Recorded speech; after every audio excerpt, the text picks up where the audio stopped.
Ndagusuhuje kandi nkwifurije ikaze kuri uyu murongo wacu wa YouTube channel. Aka kanya rero ngiye kukugezaho bimwe mu byo naguteguriye. Uyu munsi rero naguteguriye iki?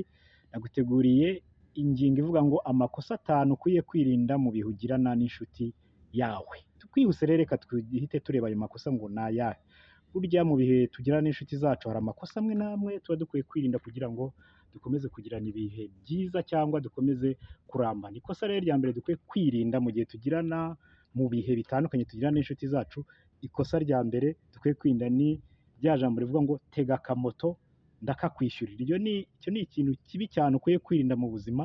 Umuntu nakubwira ngo tega akamoto nuza ndakishyura, ibaze ugateze wahagera ntumubone. Burya mu buzima habaho ibintu bitunguranye, ntuzizere ibintu byo kuvuga ngo tega akamoto nuhagera ndakishyura, kuko ibyago nitumenya aho bituruka birashoboka ko ushobora kuhagera telefone ye ikaba irazimye akagira impanuka, ibaze uko byagenda. Tujye twirinda rero ibibazo mbere y'uko biba. Ikintu rero cya kabiri dukwiye kwirinda cyangwa ikosa rya kabiri irivuga ngo gufasha akantu ndaje ndakishyura. Iryo kosa ntuzarikore, uzabikubwira ntuzarikora, ahubwo ujye ubyitwaramo neza kigabo gitwari, urindire uwo muntu ukubwiye ngo ubufashe akantu burya bunywa ndaje nishyure. Ibaze nk'ibibazo twavuze mbere bibaye, agize ingorane ntahagere, byagenda bite? Wagira ibibazo. Ikosa rero rya gatatu ukwiye kwirinda mu bihe ugirana n'inshuti zawe, mu gihe wasohokanye n'inshuti zawe cyangwa n'inshuti yawe muri ahantu, ukwiye kwirinda cya kintu cyo kuvuga ngo kwaka cyangwa gukoresha komande uri bwishyure nta ruhare yabigizemo, kuko ntabwo uzi kofi ye uko imeze.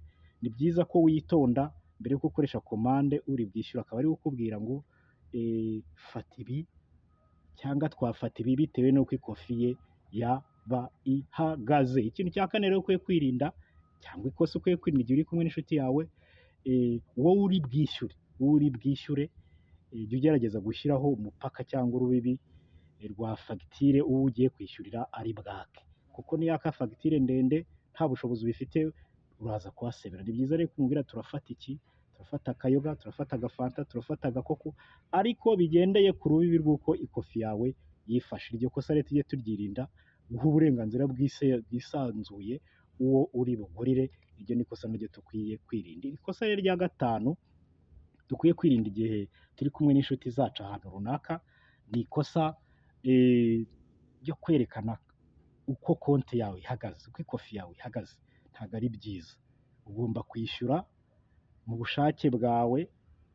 Si ngombwa ko wereka uwo urimo wishyurira ko ikofi yawe ufite menshi, ufite makeya, washiriwe yabaye menshi. Oya, jya wishyura ibyo ugomba kwishyura mu ibanga ryawe, ubundi musoze ikiganiro mwagiranye mutahe. Ndagushimira rero ko wakurikiranye iki kiganiro, ari nako ngusaba ko wakanda subscribe, ugakanda like ndetse na share kugira ngo ibiganiro duterekaho bizajye bihita bikugeraho aka kanya. Ndabashimiye. Okay, ciao ciao.